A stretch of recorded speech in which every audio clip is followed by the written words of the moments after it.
Chapter 27. Trembling on the Trail. The adventure of the day mightily tormented Tom's dreams that night. 4 times he had his hands on that rich treasure, and 4 times it wasted to nothingness in his fingers, as sleep forsook him, and wakefulness brought back the hard reality of his misfortune. As he lay in the early morning recalling the incidents of his great adventure, he noticed that they seemed curiously subdued and far away, somewhat as if they had happened in another world, or in a time long gone by. Then it occurred to him that the great adventure itself must be a dream.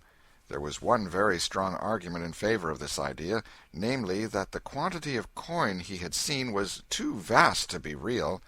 He had never seen as much as $50 in one mass before, and he was like all boys of his age and station in life, in that he imagined that all references to hundreds and thousands were mere fanciful forms of speech, and that no such sums really existed in the world.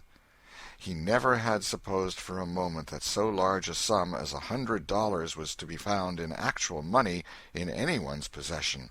If his notions of hidden treasure had been analyzed, they would have been found to consist of a handful of real dimes and a bushel of vague, splendid, ungraspable dollars. But the incidents of his adventure grew sensibly sharper and clearer under the attrition of thinking them over, and so he presently found himself leaning to the impression that the thing might not have been a dream after all. This uncertainty must be swept away. He would snatch a hurried breakfast and go and find Huck. Huck was sitting on the gunwale of a flatboat, listlessly dangling his feet in the water and looking very melancholy. Tom concluded to let Huck lead up to the subject. If he did not do it, then the adventure would be proved to have been only a dream. "Hello, Huck." "Hello yourself." Silence for a minute. "Tom, if we'd 'a' left the blamed tools at the dead tree, we'd 'a' got the money. Oh, ain't it awful?" "'Tain't a dream, then. 'Tain't a dream. Somehow I most wish it was. Dogged if I don't, Huck." "What ain't a dream?" "Oh, that thing yesterday. I been half thinking it was." "Dream! If them stairs hadn't broke down, you'd 'a' seen how much dream it was. I've had dreams enough all night, with that patch-eyed Spanish devil going for me all through 'em. Rot him!" "No, not rot him. Find him. Track the money." "Tom, we'll never find him. A feller don't have only one chance for such a pile, and that one's lost. I'd feel mighty shaky if I was to see him, anyway." "Well, so'd I, but I'd like to see him anyway. Track him out. To his number 2. "Number 2, yes, that's it. I been thinking about that, but I can't make nothing out of it. What do you reckon it is?" "I don't know. It's too deep. Say, Huck, maybe it's the number of a house." "Goody! No, Tom, that ain't it. If it is, it ain't in this one-horse town. They ain't no numbers here." "Well, that's so. Let me think a minute. Here, it's the number of a room in a tavern, you know." "Oh, that's the trick. They ain't only 2 taverns. We can find out quick. You stay here, Huck, till I come." Tom was off at once. He did not care to have Huck's company in public places. He was gone half an hour. He found that in the best tavern, number 2 had long been occupied by a young lawyer, and was still so occupied. In the less ostentatious house, number 2 was a mystery. The tavern-keeper's young son said it was kept locked all the time, and he never saw anybody go into it or come out of it except at night. He did not know any particular reason for this state of things, had had some little curiosity, but it was rather feeble, had made the most of the mystery by entertaining himself with the idea that the room was haunted, had noticed that there was a light in there the night before. "That's what I've found out, Huck. I reckon that's the very number 2 we're after." "I reckon it is, Tom. Now, what you going to do?" "Let me think."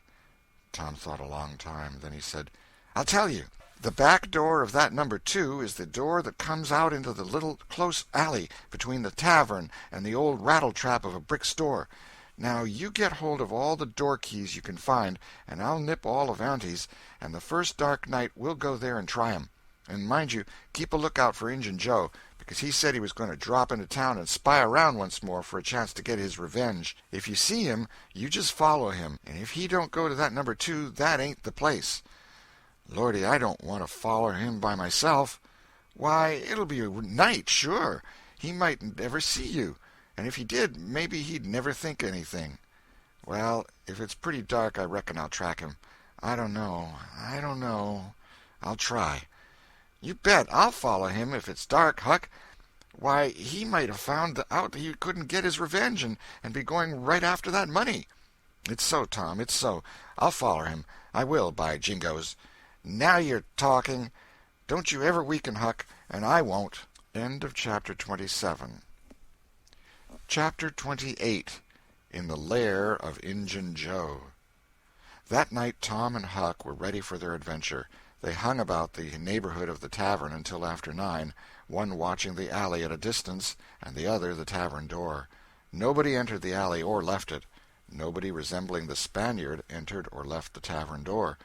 The night promised to be a fair one, so Tom went home with the understanding that if a considerable degree of darkness came on, Huck was to come and mow, whereupon he would slip out and try the keys. But the night remained clear, and Huck closed his watch and retired to bed in an empty sugar hogshead about 12. Tuesday the boys had the same ill luck, also Wednesday, but Thursday night promised better. Tom slipped out in good season with his aunt's old tin lantern and a large towel to blindfold it with. He hid the lantern in Huck's sugar hogshead, and the watch began. An hour before midnight the tavern closed up, and its lights, the only ones thereabouts, were put out. No Spaniard had been seen. Nobody entered or left the alley. Everything was auspicious. The blackness of darkness reigned. The perfect stillness was interrupted only by occasional mutterings of distant thunder.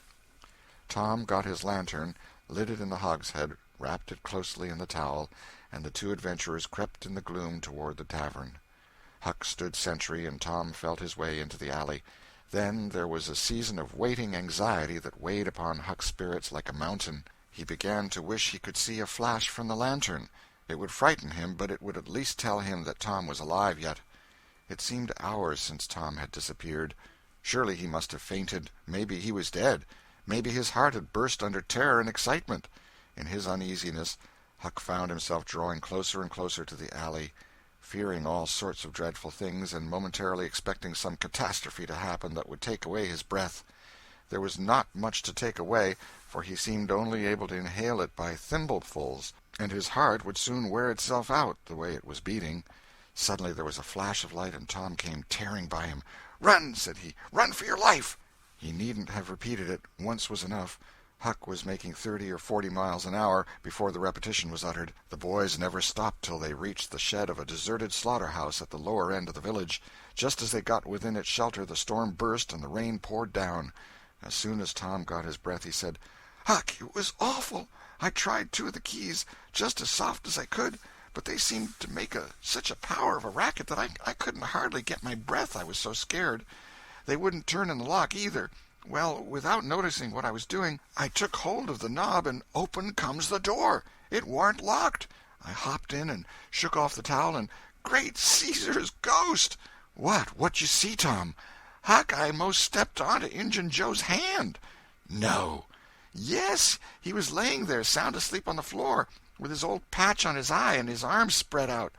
"Lordy, what'd you do? Did he wake up?" "No, never budged. Drunk, I reckon.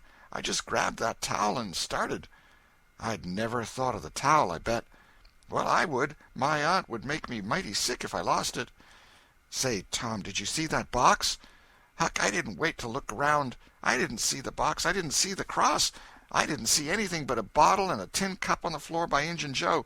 Yes, and I saw 2 barrels and lots more bottles in the room." "Don't you see, now? What's the matter with that haunted room?" "How?" "Why, it's haunted with whiskey. Maybe all the temperance taverns have got a haunted room, hey, Huck?" "Well, I reckon maybe that's so. Who'd have thought such a thing? But say, Tom, now's a mighty good time to get that box if Injun Joe's drunk." "It is that. You try it." Huck shuddered. "Well, no, I reckon not." "And I reckon not, Huck. Only 1 bottle alongside of Injun Joe ain't enough. If there'd been 3, he'd be drunk enough, and I'd do it." There was a long pause for reflection, and then Tom said, "Looky here, Huck, let's not try that thing any more till we know Injun Joe's not in there. It's too scary. Now, if we watch every night, we'll be dead sure to see him go out, sometime or other, and then we'll snatch that box quicker'n lightning." "Well, I'm agreed. I'll watch the whole night long, and I'll do it every night, too, if you'll do the other part of the job." "All right, I will. All you got to do is to trot up Hooper Street a block and mow, and if I'm asleep, you throw some gravel at the window, and that'll fetch me." "Agreed, and good as wheat." "Now, Huck, the storm's over, and I'll go home. It'll begin to be daylight in a couple hours. You go back and watch that long, will you?" "I said I would, Tom, and I will. I'll haunt that tavern every night for a year. I'll sleep all day, and I'll stand watch all night." "That's all right. Now, where are you going to sleep?" "In Ben Rogers' hayloft. He lets me, and so does his pap's nigger man, Uncle Jake. I tote water for Uncle Jake whenever he wants me to, and any time I ask him he gives me a little something to eat if he can spare it. That's a mighty good nigger, Tom. He likes me, because I don't ever act as if I was above him. Sometimes I set right down and eat with him, but you needn't tell that. A body's got to do things when he's awful hungry he wouldn't want to do as a steady thing. Well, if I don't want you in the daytime, I'll let you sleep. I won't come bothering round. Any time you see something's up in the night, just skip right around and mow." End of chapter 28.